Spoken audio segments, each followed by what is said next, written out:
কিছু মেনে যাওয়ার পরেও আমাদের সহিংসতা থামেনি, অস্থিরতা থামেনি। আমাদেরকে বাধ্য হয়েই সন্ধ্যা আইন জারি করতে হয়েছে।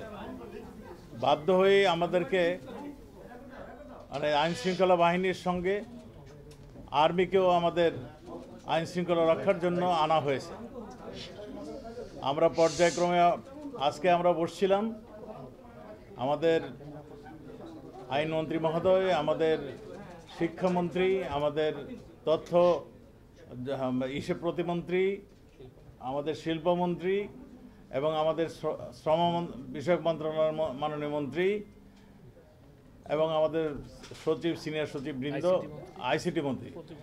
আইসিটি প্রতিমন্ত্রী এবং আমাদের সচিব, সিনিয়র সচিবরা এখানে উপস্থিত ছিলেন। আমাদের শান্তি শৃঙ্খলা বাহিনীর, আমাদের পুলিশের আইজিপি এবং এই সব বাহিনী প্রধান, গোয়েন্দা সংস্থার প্রধানরা এখানে উপস্থিত ছিলেন।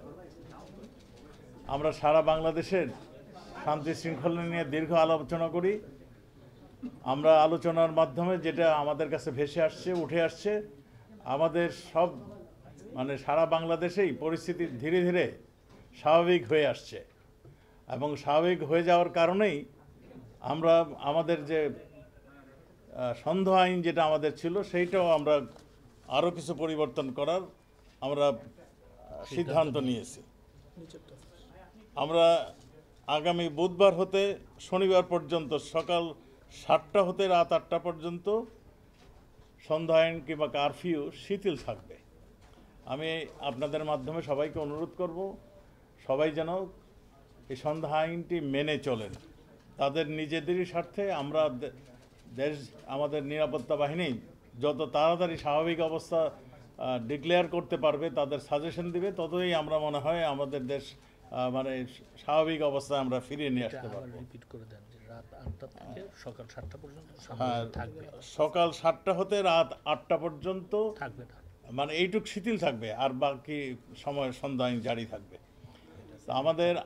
আমাদের সময় সবাই আলোচনার প্রেক্ষিতে আমরা আরও কিছু সিদ্ধান্ত আমরা মানে আলোচনা হয়েছে। যেমন শিক্ষাক্ষেত্রে শিক্ষামন্ত্রী মহোদয় এখানে আছেন, তিনি এখন সিদ্ধান্ত নেবেন কবে থেকে প্রাইমারি স্কুল খুলবেন, কবে থেকে মাধ্যমিক স্কুলগুলি খুলবেন, কবে কলেজ এবং ইউনিভার্সিটি পর্যায়ক্রমে তিনি খুলবেন, সেটার সিদ্ধান্ত উনি দেবেন। আমাদের আইসিটি প্রতিমন্ত্রী মানে কবে থেকে মানে ইন্টারনেট চালু করবেন সেটার সিদ্ধান্ত তিনি তার টেকনিক্যাল অবস্থা অবজার্ভ করে এবং তার যে মানে যে অসুবিধাগুলি আছে সেইগুলি শেষ করে কীভাবে কবে থেকে দিতে পারবেন সেগুলো তিনি সিদ্ধান্ত তিনি দেবেন। আমাদের তথ্য মন্ত্রী মহোদয় এখানে আছেন, তিনিও সিদ্ধান্ত নিয়েছেন যেগুলো আমাদের অপপ্রচার হচ্ছে, সব জায়গায় অপপ্রচার হচ্ছে, সোশ্যাল মিডিয়াতে বিভিন্ন জায়গায় যে সমস্ত অপপ্রচার হচ্ছে সেই অপপ্রচারগুলো বন্ধ করার জন্য, এইগুলোকে যাতে সঠিক নিউজটা যেন সারা বাংলাদেশ তো বটেই, সারা বিশ্বে যেন প্রচারিত হয় তার জন্য তিনি ব্যবস্থা নেবেন। সে আমাদের পররাষ্ট্রমন্ত্রী এখানে ছিলেন না, তার মানে আমাদের সিনিয়র সচিব এখানে ছিলেন, তিনিও বিভিন্ন রাষ্ট্রে কিভাবে আমাদের সঠিক নিউজটা যাতে যায়, এই আন্দোলন কারা করেছেন, কারা এই আন্দোলনকারীদের ব্যবহার করেছেন, সেটা তো মানে এখানে দীর্ঘ আলোচনা হয়েছে। আপনারা সবাই লক্ষ্য করেছেন যে ছাত্রদের আন্দোলন যারা শুরু করেন তখন একটা আমাদের সবাই ধারণা করেছি যে ছাত্রদের আন্দোলন একটা অহিংস আন্দোলন, তারা আন্দোলন করবে তাদের দাবির জন্য এবং আমরা তাদের দাবির প্রতি সবসময় সহানুভূতি আমাদের ছিল। আমরা 2018-তে এই দাবি উঠেছিল, তখনই আমরা স্পষ্ট করে বলে দিয়েছিলাম যে আমরা ওই যে কোটাটা, সেই কোটাটা আমরা তখনই কয়েক সেক্টরে বিলুপ্ত করে দিয়েছিলাম। আমাদের সবাই তখন সানন্দে এই মানে এই আন্দোলনকারীরা ফিরে গিয়েছিলেন। মহামান্য হাইকোর্ট সংক্ষুব্ধ হয়ে কয়েকজন মুক্তিযোদ্ধা সন্তান এটার বিরুদ্ধে তারা রিট আবেদন করেছিলেন, হাইকোর্ট সেখানে একটা সিদ্ধান্ত দিয়েছিলেন। সেটা কিন্তু আমাদের মাননীয় আইনমন্ত্রী এখানে আছেন, আমাদের সরকারের তরফ থেকে আমরা কিন্তু তার বিরুদ্ধে একটা আমরা আপিল করে দিয়েছিলাম। এই আন্দোলনকারীরা যখন মানে আন্দোলন শুরু করার আগেই কিন্তু আমরা এটা করে দিয়েছি। আন্দোলনকারীরা যখন আবার আন্দোলন শুরু করলেন তখন আমরা বললাম যে যেহেতু আমাদের বাংলাদেশের আদালত সম্পূর্ণ স্বাধীন, বিচার ব্যবস্থা সম্পূর্ণ স্বাধীন, কাজেই এটা আইনের মাধ্যমে এটা সমাধান হওয়া উচিত। আমরা আপিল করেছি এবং যারা সংক্ষুব্ধ হয়েছে তারাও অ্যাডেড পার্টি হিসাবে সেখানে হাইকোর্টে যেন তাদের বক্তব্য দেওয়া হয়। তারা সেই জায়গায় না গিয়ে তারা আন্দোলনেই রয়ে গেলেন। তা আমরা আমাদের মহামান্য বিচারপতি এই রায়টাকে মানে একটা সুন্দর রায়, তার ফুল বেঞ্চে আলোচনার মাধ্যমে একটা সুন্দর একটা রায় দিয়েছেন এবং কোটা যারা চেয়েছিলেন মানে কোটা আন্দোলন করে তার চেয়ে বেশি তাদেরকে দিয়ে দিয়েছেন। মানে আমাদের মুক্তিযুদ্ধের কোটা 5% এবং 2 নৃগোষ্ঠী এবং প্রতিবন্ধীদের জন্য 1 করে 2%। একটা সুন্দর সাজেশন সবাই মেনে নিয়েছে, সবাই এদেশের মানুষ সবাই বলেছে একটা সুন্দর সাজেশন আসছে, সুন্দর একটা আসছে।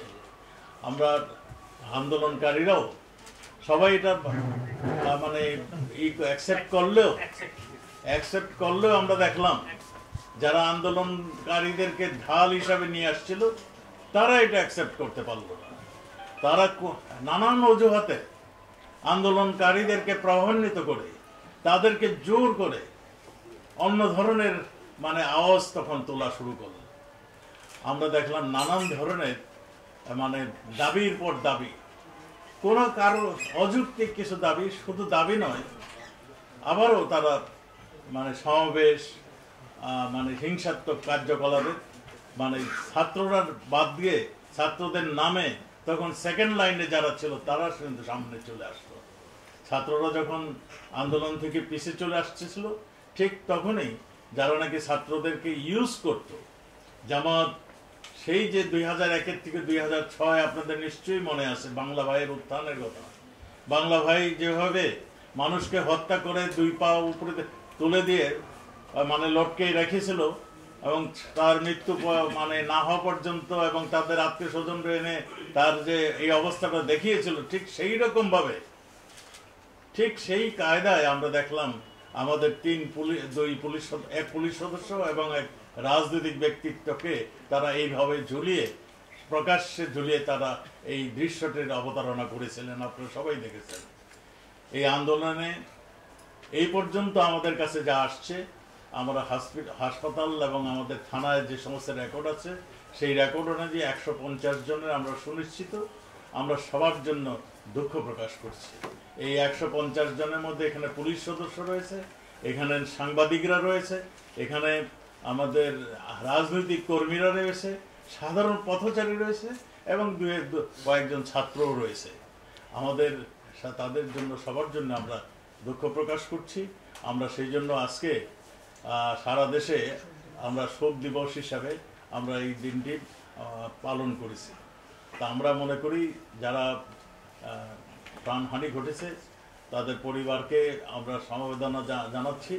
আমরা মনে করছি যে ছাত্র ভাইরা যারা নাকি এই আন্দোলনের জন্য আসছিলেন তাদের যেহেতু সব দাবি আমরা মেনে নিয়েছি, তারা ফিরে যাবেন, তাদের স্কুল কলেজ ইউনিভার্সিটিতে ফিরে যাবেন, এইটাই আমরা আশা করি।